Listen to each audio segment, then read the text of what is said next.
चल मेरे घोड़े टिक टिक टिक, चल मेरे घोड़े टिक टिक टिक, चल मेरे घोड़े अरे टिक। नेहा, ये क्या कर रही हो तुम? बहन तू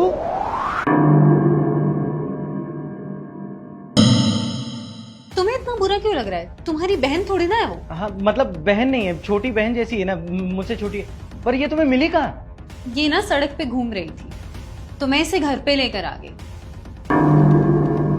बेचारी को काम की जरूरत थी और हमें भी काम वाली चाहिए थी, तो अब ये घर का काम करती है और जब मुझे टाइम पास करना होता है तो मैं इसे टाइम पास भी करती हूँ। चल अब नाच के दिखा, नाच के दिखा। अरे नेहा क्या कर रही हो यार? किसी गरीब के साथ ऐसा बर्ताव कर रही हो, वैसे नहीं करना चाहिए। तुम्हें इतना बुरा क्यों लग रहा है? तुम्हारी बहन थोड़ी ना है ये। हाँ मैं मानता हूँ मेरी बहन नहीं है, पर बहन जैसी ही हुई ना। देखो किसी गरीब का मजाक उड़ाना अच्छी बात नहीं होती। बहन जैसी हुई? रजत और कितना झूठ बोलोगे तुम? मुझे पता है कि ये तुम्हारी बहन है। नेहा ये क्या बोल रही हो, क्या बकवास कर रही हो? मैं नहीं जानता इसे। तुम नहीं जानते? साफ साफ देखो, तुम्हारी बहन है ये। देखो नेहा, मैंने तुम्हें बताया था ना कि मेरी बहन मुझसे प्यार नहीं करती है, और वो किसी नशे के लत में आ गई थी, वो घर छोड़ के भाग गई थी। वो घर छोड़ के भाग गई थी या तुमने उसे घर से बाहर निकाला था? शर्म आनी चाहिए तुम्हें। भैया मैंने आपके बारे में कभी बुरा नहीं सोचा, और मम्मी पापा के जाने के बाद आप ही तो थे, और आपने मुझे घर से निकाल दिया। अरे वर्षा, ये मैंने कबर्ड में 20,000 रुपए रखे थे, तुमने लिए हैं क्या? हाँ भैया, मुझे कॉलेज की फीस भरनी थी इसलिए निकाले थे।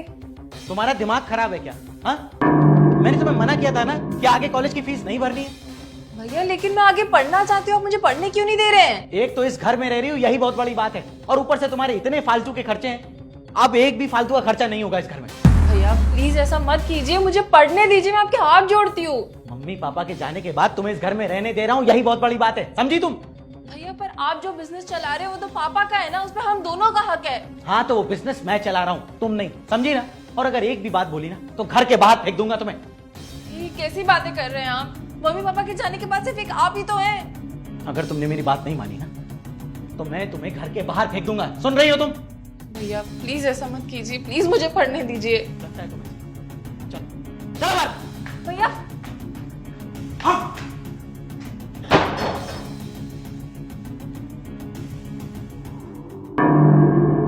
तुम्हें शर्म आनी चाहिए रजत। तुम्हें एक बार भी ख्याल नहीं आया कि तुम्हारी बहन कहाँ रहेगी, क्या खाएगी, कैसे रहेगी? जाओ बेटे, अगर अभी कोई लड़की इस शॉट में डांस कर रही होती तो तुम सब खुशी खुशी लाइक सब्सक्राइब कर देते, लेकिन आज मेरे लिए नहीं करोगे क्या? और कमेंट में मेरे स्वामी श्री राम का नाम भी लिख देना। तुम्हारा आगे का समय अच्छा